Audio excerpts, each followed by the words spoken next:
முடக்கத்தான் கீரை சூப்பு. தேவையான பொருட்கள்: துவரம்பருப்பு 50, முடக்கத்தான் கீரை, சாம்பார் வெங்காயம் கொஞ்சம், பூண்டு ஒரு 10 பல், ஒரு தக்காளி, மஞ்சத்தூள் 1 ஸ்பூன், விளக்கெண்ணெய் ஊற்றி தான் நம்ம தாளிக்கணும். தேவைக்கேற்ற உப்பு. துவரம்பருப்பு குக்கரில் 2 விசில் போட்டு பருப்பாக எடுத்து வச்சுருக்கிறேன். நல்லா சட்டி காய விட்டு விளக்கெண்ணெயை ஊற்றணும்.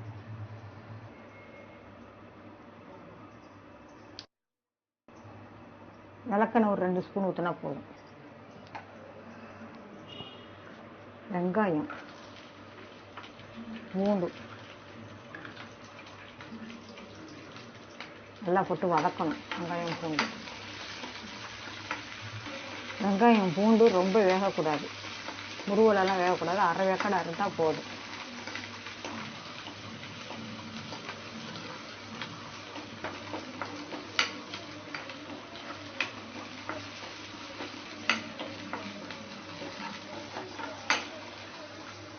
தக்காளி,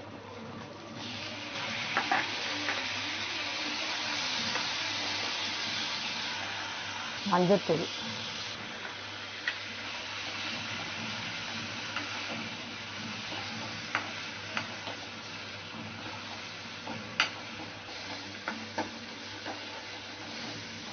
கீரையை சேர்த்து போட்டு வதக்கணும்.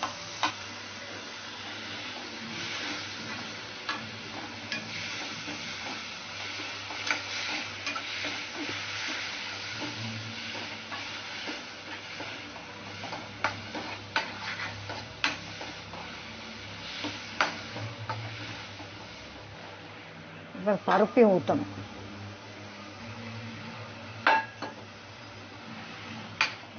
ஒரு சம தண்ணி ஊற்றணும்.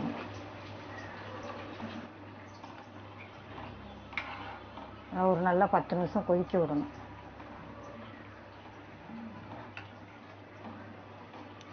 தேவைக்கேற்ற உப்பு மூடி போட்டு மூடி வச்சு 10 நிமிஷம் கொதிக்கட்டும். 10 நிமிஷம் ஆயிடுச்சு.